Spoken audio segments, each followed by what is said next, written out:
Pembelajaran jarak jauh atau PJJ hingga kini masih diterapkan di masa pandemi COVID-19.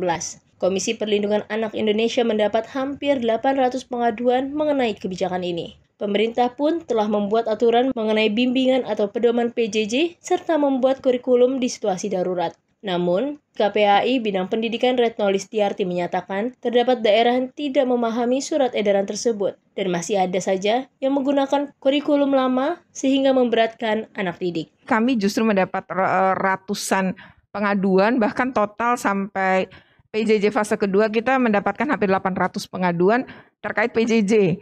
PJJ yang pertama itu sekitar 246 pengaduan di awal bulan, itu adalah mengeluhkan bahwa PJJ itu gurunya cuma ngasih tugas melulu gitu ya, sehingga anak-anak menjadi stres.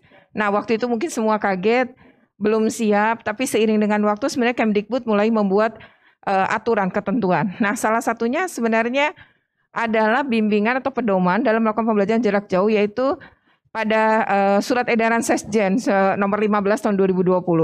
Nah, dari hasil pengawasan KPI di lapangan, kalau KPI kan lebih ke lapangan nih ya datanya gitu.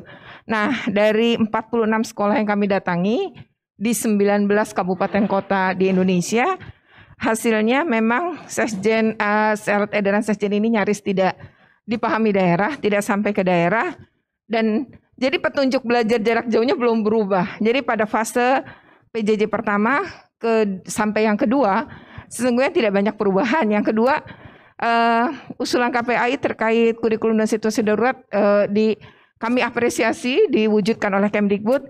Dan sekali lagi dari hasil pemantauan kami di 19 kabupaten kota itu secara langsung, itu menunjukkan bahwa dari 19 kabupaten kota itu yang betul-betul memerintahkan penggunaan kurikulum dalam situasi darurat ini yang sudah disederhanakan dari kurikulum 2013 itu hanya 5 daerah. Selebihnya tidak, sehingga masih digunakan kurikulum 2013 yang berat. Jadi prinsipnya PJJ sampai fase 2 masih berat bagi anak-anak. Menyikapi hal ini, Kementerian Pendidikan dan Kebudayaan mengaku terdapat sejumlah kendala hingga menyebabkan pembelajaran jarak jauh tidak berjalan lancar.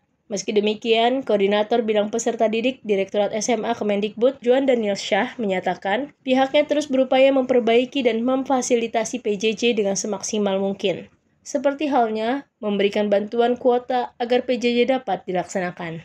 COVID ini kan post major ya, jadi tidak semua bisa melaksanakan dengan baik tentunya karena ada kendala-kendala di lapangan. Tapi kita terus berupaya untuk memperbaiki itu dan kita sudah memfasilitasi pembelajaran jarak jauh itu dengan semaksimal mungkin. Kita juga sudah dengar sama-sama tahu Pak Menteri kita, Mas Menteri itu sudah berupaya memberikan bantuan untuk kuota supaya bisa terjadi pelaksanaan pembelajaran.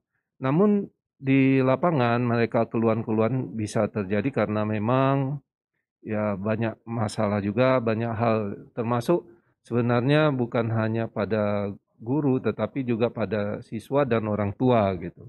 Dr. Juan Daniel Syah menambahkan, pembukaan sekolah bisa saja dilakukan. Namun, harus ada sejumlah syarat yang dipenuhi seperti fasilitas protokol kesehatan. Apabila awal tahun pandemi sudah dapat diatasi, ia pun tidak menutup kemungkinan proses belajar mengajar di sekolah dapat segera dijalankan.